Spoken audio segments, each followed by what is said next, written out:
Hi y'all, I am Dr. Gibson. You can also call me Melissa or Professor Gibson, whatever you are comfortable with. And I want to welcome you to our J-term exploration of the philosophy of education. These are going to be a pretty fast-paced 6 weeks as we pack an entire semester into these asynchronous sessions in D2L. Each week or each module, I use those words interchangeably in this course, I will post an introductory video that will orient you a bit to some of the logistics of the week. So it's not a lecture. I'm also not giving you background information on the readings per se. You can find that in the introduction to the module in D2L. Instead, what these are a chance for me to give generalized feedback to you all, or to make connections to things that you said in the prior module that I think are going to connect in this coming module. Basically, the kind of things that we would do in a face-to-face, in-person class, right? That situational teaching. These videos are my chance to do that. This first video, however, is really just going to orient you to how the course and the modules flow. So I want to go ahead and do that. I also hope that you noticed as you were completing the introduction activity in preparation activities that we are a mix of grad students and undergrad students. And those grad students are both master's students and doctoral students, and I think this is fantastic. Some of our activities are going to have us all engaging across those levels, and some of the activities are going to be specific to or differentiated by whether you're an undergrad or a graduate student. So that's just something to be aware of, and that I'll talk about some of those options. Okay, so the course is 6 modules long or 6 weeks long. I will use those terms interchangeably throughout the course module and week.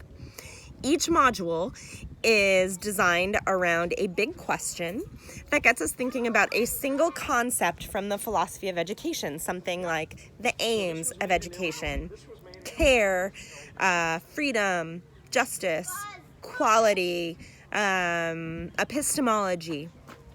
This week, our big question is, what should be the purpose of education, or what is and what should be the purpose of education? All 6 readings are designed to help you think about that question. And so the first half of each module, Monday through Wednesday, is your chance to really dig into those 6 readings. Because on Wednesday, by the end of the day, 11:59 p.m., you will submit your reading check. And it looks different for grad students and undergrads.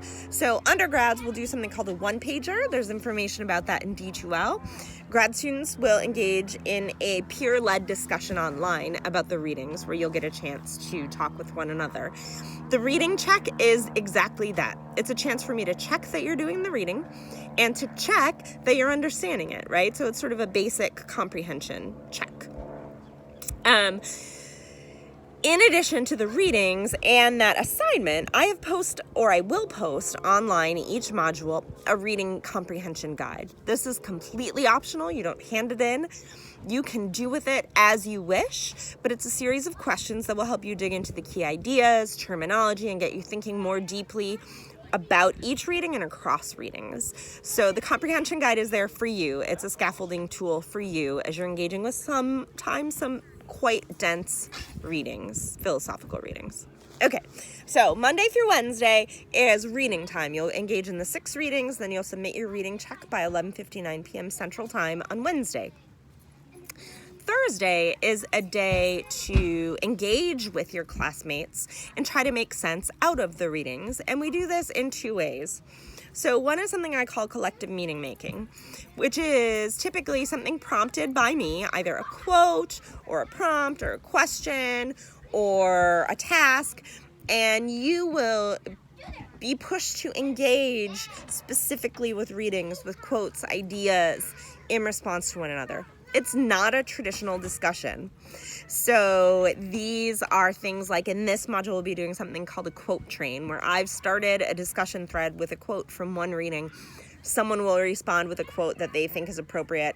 Someone will respond to that, and we'll keep going through the readings that way. It's all explained in D2L, and I'm happy to answer questions about it online. But so we have collective meaning making, and then we have visual discussions, where I ask you to think about the concepts visually.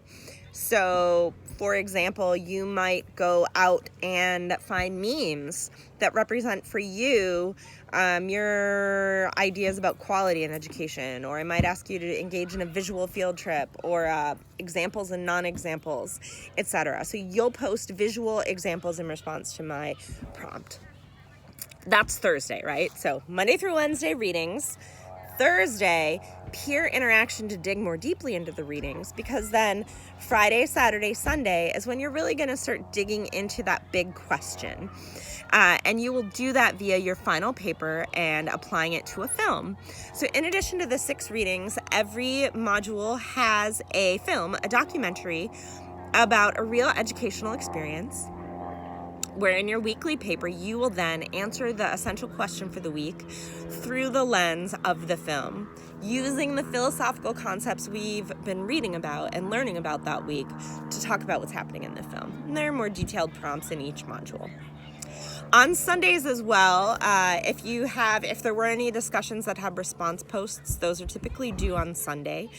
So visual discussions, the graduate student reading check, those response posts are due on Sunday. And then if you're an undergraduate, there are steps along the way to check in about your final project. And those check-in steps are on Sunday. Some of them are optional, some of them are required. They're pretty small and discreet, but they're a chance for me to make sure that you're on the right path. Grad students, there is a discussion board that we will use for optional check-ins with you all in relation to your final paper. And there's not a deadline on those. Okay, so that's the flow of the course. I'll say it one more time. So Monday through Wednesday, readings with reading checks due on Wednesday.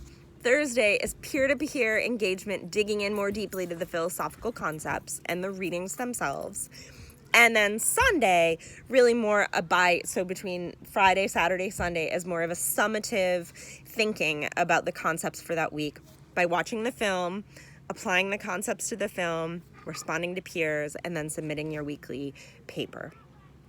Now, some of you who are undergrads are taking this course for the core curriculum writing intensive requirement. And there's a tiny bit that's different for you than for other students in the course. So the main difference is that for the final project, if you're an undergrad taking it for your writing intensive option, your final project must be a paper. And there are more details about this in the D2L site, and we'll talk about it next week in my introduction video, because one of your tasks this week is to look at that assignment description. So you will, unlike other students, you won't be able to choose your format. You'll have to write a paper.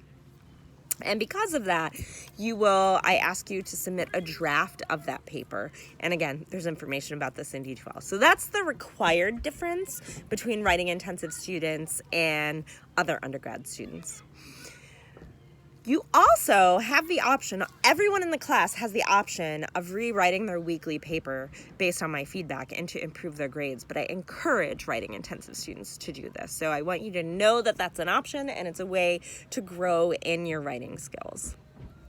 Okay, those are the course logistics. I just want to end by saying a little bit about my hopes for the course. So I am not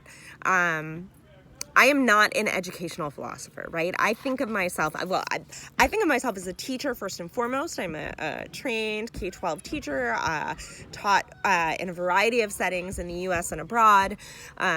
But as a scholar, I'm more of an applied social scientist. So I really research what's happening in classrooms and document it through qualitative research. I share that because what I want you to know is that I approach my work, both as a teacher and as a researcher, from the philosophical foundation. And part of what I'm trying to do in the way that I've designed this course is to get you to understand that your work, whether it's in education or not, has a philosophical foundation as well.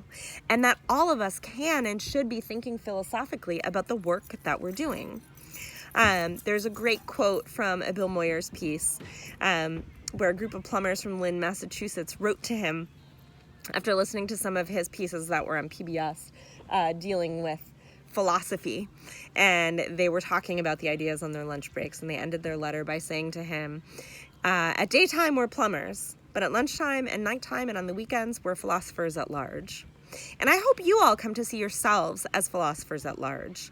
And one of the ways that, well, there are two ways that I'm really trying to encourage that in the course. One is by applying philosophical concepts to concrete cases or case studies through the films. But the second way is by whose voices I'm including in the syllabus and in the readings that you do. So there are some classic philosophical pieces by John Rawls, by John Dewey, even Paulo Freire, right? So these are men, typically white men, European presenting men. Paulo Freire is from Brazil, but he was certainly upper class Brazilian. And often we think about philosophy as the domain of privileged individuals, and particularly privileged white men. And what I'm trying to do in the syllabus is help you see that we all philosophize and that there are a variety of traditions and approaches to thinking philosophically. So for example, in this first module, one of the readings that I've included is by an Arab American Muslim mother who writes about what she wants for school from her children. And she's not a philosopher, she's a parent. And she's thinking philosophically about education and the purposes of education. I have tried to make sure that the voices in the syllabus get at the diversity of experience, that get at racial diversity, class diversity, linguistic diversity, that get us thinking about concepts outside of education like colonialism in relation to what's happening inside of schools, so that we can think philosophically and so that we can come to see ourselves and those around us, everyone around us, as philosophers at large, and that that's not a privileged position, but that it's one that's fundamental to being a human, that we're all making meaning out of the world around us. And by doing that, we are philosophers at large. So in a way, I hope to demystify philosophical thinking for many of you, but also to help you see that it is foundational to your work in education and beyond. So with that, I won't bore you anymore. I'll let you get to the activities. I really look forward to seeing your thinking and getting to know you. And I wish you well this week. See you in D2L.